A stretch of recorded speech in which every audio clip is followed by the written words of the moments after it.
It's time for News 4, and you're with Colorado's News Channel. Bill Stewart, Amy Spohr, Larry Green, and Les Shapiro. Live on 4, this is the news tonight. Hello and welcome to Denver. I'm Bill Stewart. And I'm Amy Spohr. As you consider making a move to the Mile High City, chances are you've got a lot of questions. In this program, we want to answer those questions, as well as give you a practical, useful introduction to our town. In conjunction with the Denver Metro Chamber of Commerce, TCI, and the Rocky Mountain News, we want to acquaint you with Denver.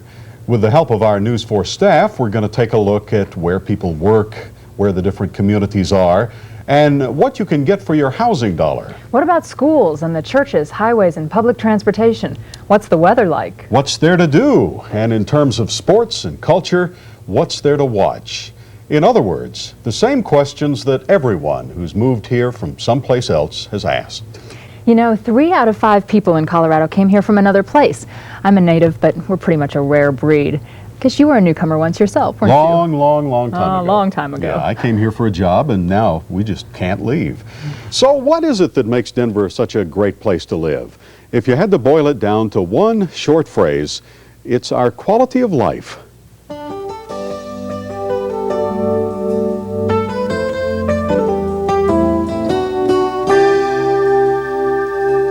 For some, it's the right job.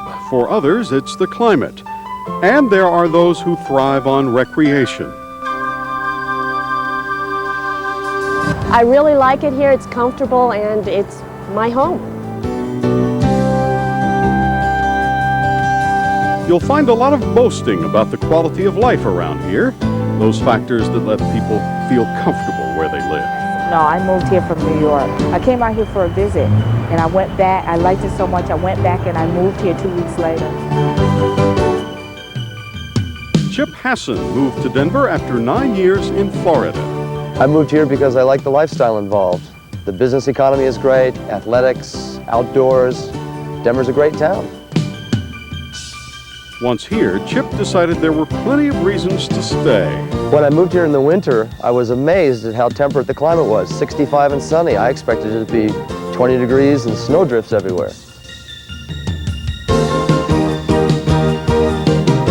Patty Howard grew up in the Northeast, but she wants her children to call Colorado home. Well, I'm a nurse and my husband's a lawyer. We could live anywhere in the country, but Denver is a great town.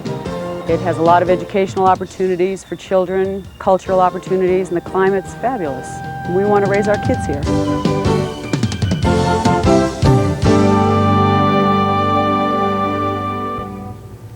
One of the biggest questions people have on their minds is work. If you're relocating here without a job, you'll want to pay particular attention to this next report from News 4 financial specialist Mike Fearberg, who tells us where people work. In some ways, Metro Denver is still a pioneer town, only now it's for pioneers of technology. There's a growing niche along Colorado's Front Range for companies specializing in high-tech, biotech, and the information highway. The country's largest cable TV company, TCI, is headquartered in Englewood, a southeast Denver suburb. Metro Denver is considered the nation's hub of cable television. Metro Denver's 2 largest companies, US West and AT&T, employ nearly 22,000 people. Other large employers are Health One, a healthcare company, King Soopers and Safeway, the grocery chains, United Airlines, Martin Marietta, the aerospace company, Public Service Company, the local gas and electric provider, Storage Tech, a computer storage company, Adolph Coors Company, and federal and state governments. You'll find many of the best job opportunities, though, are with small and medium-sized companies. Right now, 80% of the jobs in this area are with companies of fewer than 100 people. Once you get a job, what about the pay? When averaged all together and after taxes are paid, Metro Denver's median household income is $36,500, providing a higher standard of living than the national average. Denver's economy is growing and is strong. We experienced our 6th straight year of job growth in 1993. If you're looking for a job, the Rocky Mountain News has more classified ads than any other paper in the state. Plus, a number of large companies and organizations have job hotlines, and the Denver Metro Chamber of Commerce has many business directories and a job search support book. I'm News 4 financial specialist Mike Bierberg. When you move to a new area, one of the hardest things is getting a mental map of the new city in your mind. We want to give you a sense of the 6 metro area counties and what they're known for. At the center, the city and county of Denver. Here you'll find the state capitol, an active downtown, the main cultural events and nightlife, and established neighborhoods with elegant and stately mansions. Median household income in Denver County, $27,000. A commute to work in Denver can be as short as 5 minutes or as long as 20. To the northeast and stretching onto the plains, Adams County. Western Adams County includes all or portions of Brighton, North Glen, Commerce City, Thornton, and Westminster. Eastern Adams County is rural farmland. The new Denver International Airport is creating numerous transportation and service-related jobs. Manufacturing companies range from Jerry Baby Products to Lockheed Information Technology. Median household income in Adams County, $33,000. A commute to downtown from Adams County is 20 to 30 minutes. Due south of Adams is Arapahoe County. Here, Inglewood, Littleton, Greenwood Village, and Aurora. You'll find many suburban housing developments ranging from 2-bedroom condominiums to exclusive subdivisions, 2 reservoirs, and several business parks, including the Denver Tech Center. Median household income in Arapahoe County is $43,000. Commutes within Arapahoe County are about 10 minutes and up to 45 minutes to downtown. Next, Douglas County. With Highlands Ranch, Castle Rock, and Parker, this is one of the fastest growing counties in the country. There's a major outlet mall here which sells more per square foot than any other outlet center in the country. Each year, the International Golf Classic is held at the Castle Pines Country Club. Median household income in Douglas County, $57,000. Many Douglas County residents commute to nearby business parks in 15 minutes or as much as an hour to downtown Denver. The metro county, which includes the western foothills, is Jefferson County. Golden, Lakewood, Arvada, Wheat Ridge, and Evergreen are here, as are several of the area's largest employers, including the federal government, Martin Marietta, and Coors. On Lookout Mountain, you'll find Buffalo Bill's grave. Median household income here is $42,000. The commute to downtown, 20 to 40 minutes. In Boulder County, you'll find the city of Boulder, plus the towns of Lafayette, Louisville, Broomfield, Superior, and Longmont. Bordered by the distinctive Flatiron Mountains, Boulder attracts an eclectic population with athletes, intellectuals, entrepreneurs, and educators. The major industries here are high tech and higher education at the University of Colorado. Boulder County's median household income, $39,000. A drive to Denver from Boulder will take you about an hour during peak periods. In each of the 6 metro counties, you'll find a variety of housing choices in most every price range. News 4 reporter Steve Lusk answers the all-important question: how far will your housing dollar go? Many new arrivals to Metro Denver rent until they can get their bearings and determine which part of town makes the most sense for them. Rentals range in price from about $300 a month for a 1-bedroom unit to as much as $1,600 for a 3-bedroom house, and usually require a 6-month lease. The average in all 6 counties for a 2-bedroom, 2-bath rental is right around $600 a month. In the Saturday and Sunday housing section of the Rocky Mountain News, I found homes for sale in the metro area to fit nearly all price ranges. From urban Victorian to mountain hideaway, there's something for every taste. The condominium market includes a variety of units in both urban and suburban neighborhoods. Unique to lower downtown Denver are luxury lofts in renovated brick warehouse buildings. Single-family homes can be found in the $60,000 to $100,000 range. These include 1,000-square-foot Denver bungalows, as well as larger, newly built homes further away from the city. The median price of a home in Metro Denver is about $110,000. This is close to the national median and considerably less than Los Angeles, New York, Chicago, San Francisco, or Seattle. Most of the new houses that are being built are priced between $150,000 and $250,000. And there are many beautiful houses both in older city neighborhoods and in the newer suburbs, priced above $250,000. In the early 90s, there was an abundance of homes for sale and many at comparatively low prices. Lately, prices have gone up as the home market has gotten hotter.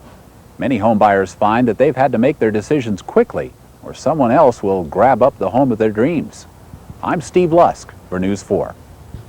As more and more families move to Denver, the number of school children grows. Almost 350,000 children attend school in the metro area. News 4 education specialist Anna Alejo looks at some of the accomplishments in the schools.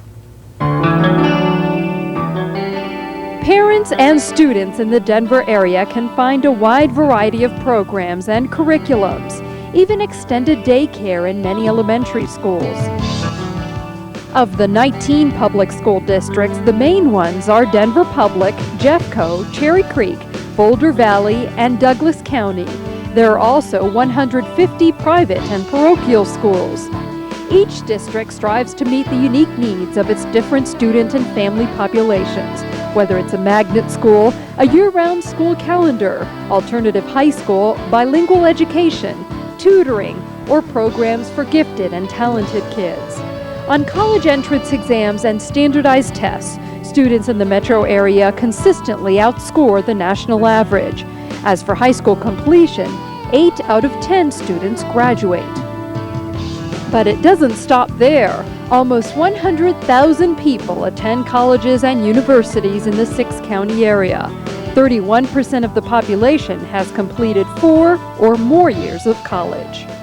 Here at News 4, we've made a commitment to education with Making the Grade, featuring news reports and community programs that focus on learning. It's our way of saying that your kids count. I'm Anna Alejo, Education Specialist, News 4. Newcomers often have questions about many Denver area details. Here are some of the more common questions and their answers. Why is Denver called the Mile High City? It's our altitude. Denver is 1 mile, 5,280 feet above sea level. By the way, some towns west and south of Denver in Jefferson and Douglas counties are 2,000 feet higher. What's the cost of living? Costs in the Denver area are right at the median, just 5% higher than the national average. Is there much crime? Not when compared with cities of about the same size. A 1992 crime survey of 11 similar-sized cities ranked Denver 7th in total crime and below the national average in violent crime. How much does a bus ride cost? A rush hour ride on the RTD costs $1. Off-peak rides cost 50 cents. The newest RTD ride is light rail called Metro Area Connection. What are the major freeways? Interstate 25, which some call the Valley Highway, runs north and south. I-70 runs east and west. Where these two intersect is nicknamed the Mousetrap. C-470 is a suburban beltway. What about licensing a car? First, you have to pass an emissions test, which tests your car for excess carbon monoxide. Second, your driver's license and plates. Vehicle insurance is mandatory in Colorado, and you'll have to show proof of insurance when you register. You have to register within 90 days of moving here. Incidentally, you can register to vote when you register your car. What about utilities and cable television? The gas and electric company is called Public Service Company of Colorado, and one phone call takes care of both hookups. The main cable carrier in Metro Denver is TCI, which provides a wide variety of programming options. Where can I worship? We have over 2,000 churches, synagogues, and other houses of worship in the metro area for all denominations and faiths. Finally, why is Denver's major newspaper called the Rocky Mountain News? Because when the paper was first printed in 1859, there was no city called Denver. Even after 135 years, the Rocky Mountain News is #1 in circulation in Denver and Colorado by giving readers what they need and what they want. The magazine-sized paper offers 4 convenient sections: news, spotlight, classified, and sports, and it includes some of the more popular comics. One of the figures the city likes to brag about is the number of sunny days each year. Larry Green is in the Storm Center. Larry, that number often comes as a surprise to newcomers, doesn't it? It does to a lot of people. A lot of people think that we are in the mountains so that we're going to be getting snow all the time or rain all the time. But the fact is that we're next to the mountains and not in the mountains. We have 320 days a year when we have sunshine here in Denver. And it's very rare when we have a cloudy day, and even more rare when we have 2 cloudy days in a row. We can thank those big rocks to the west for taking the brunt out of most of our western storm systems. It's common for a system to gather steam over the Pacific and then push east. If it's winter, that might mean heavy snowfall for the Rockies, but by the time it gets to the metro area, it's pretty much out of gas. Now, that's not to say we don't get any storms. Of course we do. You'll find 4 distinct seasons here, and each one is going to come with episodes of severe weather. Now, the point is, those days are outweighed by the real nice days. A typical summer day has wonderful mornings with a midday heat crescendo, an afternoon thunderstorm, and a cool, mild evening. In the winter, expect some winter days with deep freeze temperatures and several inches of snowfall, but often the snow on the ground is not going to hang around that long. You'll be asked to do your part to help fight air pollution. In the winter, when temperature inversions trap smog near the ground, the State Health Department asks us to limit driving and wood burning. You can watch for air advisories right here on News 4, or you can find them in your Rocky Mountain News. Spring and fall are my favorite seasons. They are transition time, and you can expect just about any kind of weather during those seasons. Those of us who like to spend a lot of time outside appreciate the low humidity here year-round.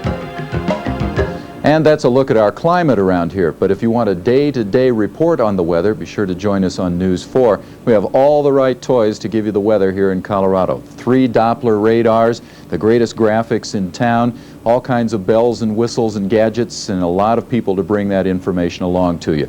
And if you don't watch us on television, at least you can get us with the Easy Source call, and that number is 754-1000, dial extension 4444. Amy? Thanks, Larry. Once you settle in a bit, you might ask, so what's there to do? Our one-word answer is plenty. We have 3 reports, starting with News 4's critic at large, Greg Moody. Now, some people will tell you that this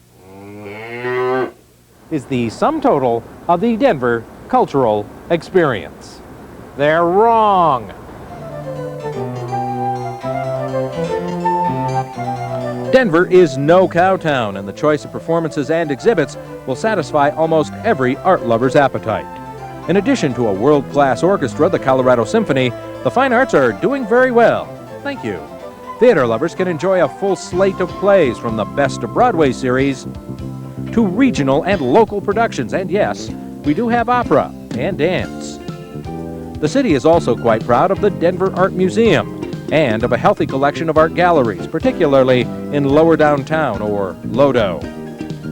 If it's concerts you love, we've got concerts aplenty. Performers of all kinds relish the chance to hear their music reverberate off the spectacular walls of Red Rocks, or in southeast Denver at Fiddler's Green. As far as movies, I can really help you there. With Moody at the Movies, I'll give you the green or red light in terms of what's great or what stinks. And for the overall selection of activities, turn to the Spotlight section of the Rocky Mountain News. But what's there for kids to do here? Hey, who better to tell you than our News for Kids reporter, Anna Rook. When your family moves to Colorado, don't worry about getting bored. Your parents will be happy to know there are a whole bunch of educational things to do. Aren't these dinosaurs great? They're at the Natural History Museum, where there are lots of exhibits kids love.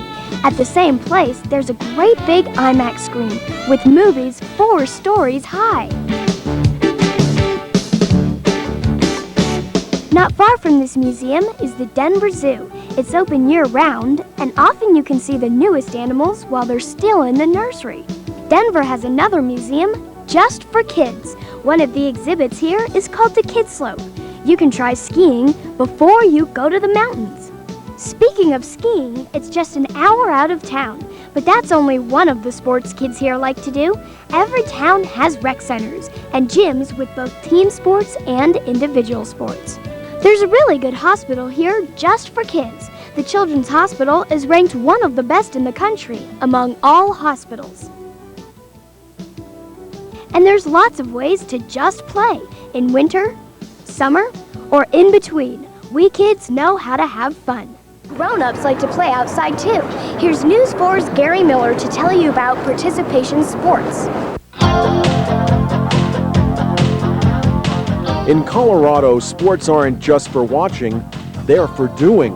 Whether running a 10K, floating through powder, or riding a rapid, the outdoors lure many of us to a wide cross-section of activity, much of it in or near Metro Denver.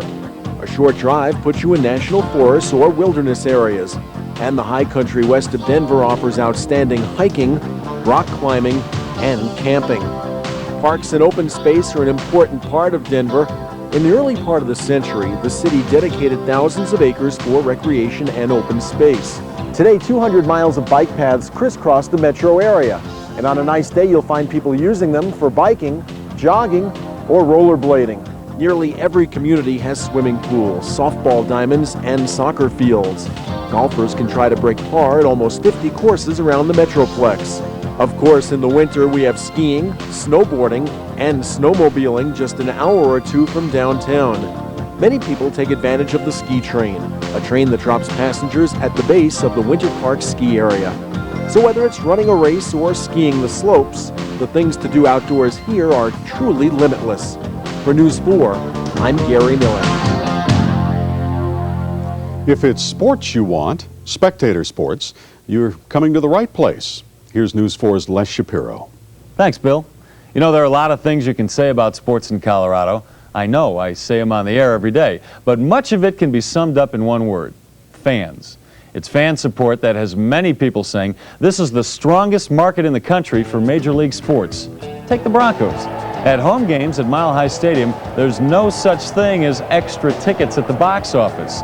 75,000 fans, capacity crowds, show up for every game and have shown up since 1969, and they have plenty to cheer for. John Elway and company are always a force to be reckoned with in the National Football League. From the opening kickoff to the final seconds of play, the Broncos keep football lovers on the edge of their orange and blue seats. But Bronco coverage doesn't end when the clock runs out at Mile High. You armchair quarterbacks can compare notes with Coach Wade Phillips on The Coach's Show, right here on Channel 4. Now, if you're a basketball fan, well, you can't get much more exciting than the Denver Nuggets. Coach Dan Issel has turned this young team into a highly competitive, crowd-pleasing bunch.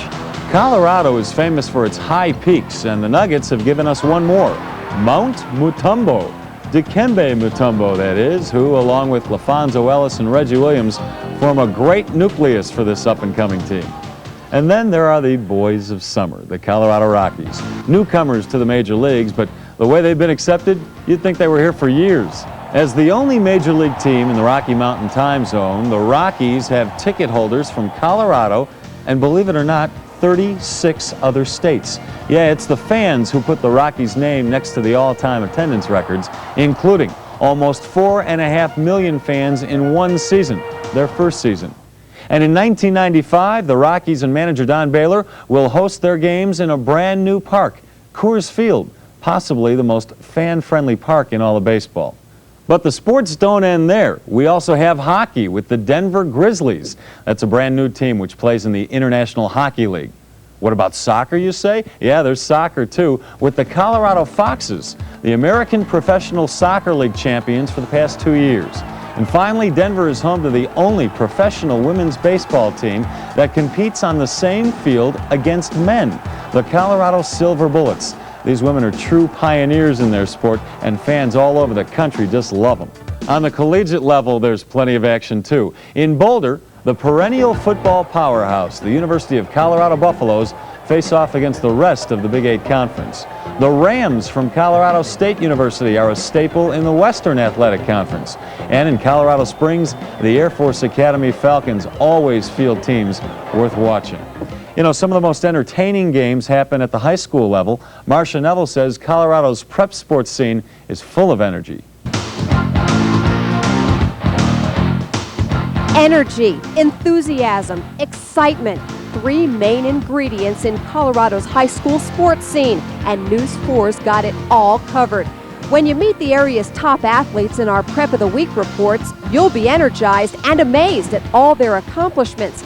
On fall Friday nights, we add to the enthusiasm at key prep football games when Copter 4 takes to the skies for skylights.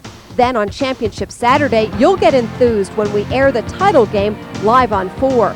The basketball season ends with News 4 Super Hoops, when both the boys and girls play in prime time. Then it's time for championship excitement. In more than a decade covering the preps, I've presented dozens of our News 4 trophies to the champions, and we've got the next batch already on order. For News 4, I'm Prep Sports Specialist Marcia Neville. There is no shortage of things to see or things to do when you're talking about the Colorado sports scene. Bill? News 4 and the Rocky Mountain News together give you a complete sports roundup. We're the home of the Broncos, the CU Buffaloes, and prep sports. And the News is the official newspaper of the Colorado Rockies and the Denver Nuggets. You can get more detailed information on the topics we've shown you through several sources. The Denver Metro Chamber of Commerce has put together a complete relocation kit specifically designed to be your relocation how-to. The kit and a variety of information directories are on sale through the Chamber's information source. Included in the relocation kit is a subscription card to the Rocky Mountain News. You'll find the news to be a comprehensive resource on local, state, national, and international topics. And we here at News 4 want to help you too. With Easy Source 4, you can get information anytime by phone on news, weather, sports, lottery, road construction, and entertainment. You'll find the Easy Source 4 card in your relocation kit. We hope you've enjoyed our quick tour of Metro Denver. It's been a pleasure to show you around. I'm Amy Sporer. And I'm Bill Stewart. From everyone here at News 4, thanks for watching.